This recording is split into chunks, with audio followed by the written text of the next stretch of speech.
This is a micrometer screw gauge. It is used to measure the outer diameter of small objects that are too small for the vernier calipers and require a higher degree of precision. Let me introduce the different parts of a micrometer screw gauge. This is called the end veil, and this is called the spindle. This is called the thimble, which has a thimble scale. When you turn the thimble, it shifts the spindle. This is called the ratchet. The ratchet is used to tighten the micrometer screw gauge such that it clamps lightly on the object being measured. This is called the sleeve, which has a sleeve scale. The sleeve scale reads up to 0.5 millimeters using the lines at the bottom. The center line of the sleeve scale is called the datum line.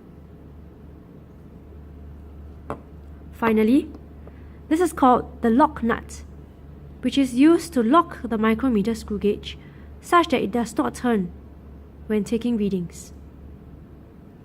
Let us now learn to read readings from the micrometer screw gauge. I will now measure the thickness of this ruler with the micrometer screw gauge.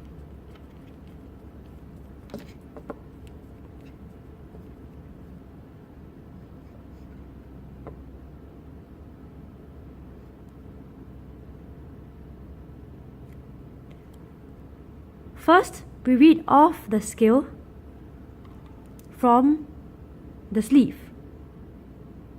Using the front edge of the thimble, read the sleeve scale reading that lies just before the thimble. Take note that the sleeve scale reads up to 0.5 millimeters. In this case, the sleeve reads 1.5 millimeters.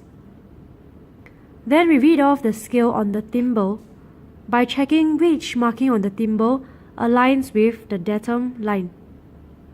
In this case, the number 15 aligns with the datum line. Thus, the thimble reads 0.15 millimeters. The reading of the micrometer is then 1.5 millimeters plus 0.15 millimeters, which will give you 1.65 millimeters. Now it is your turn to practice.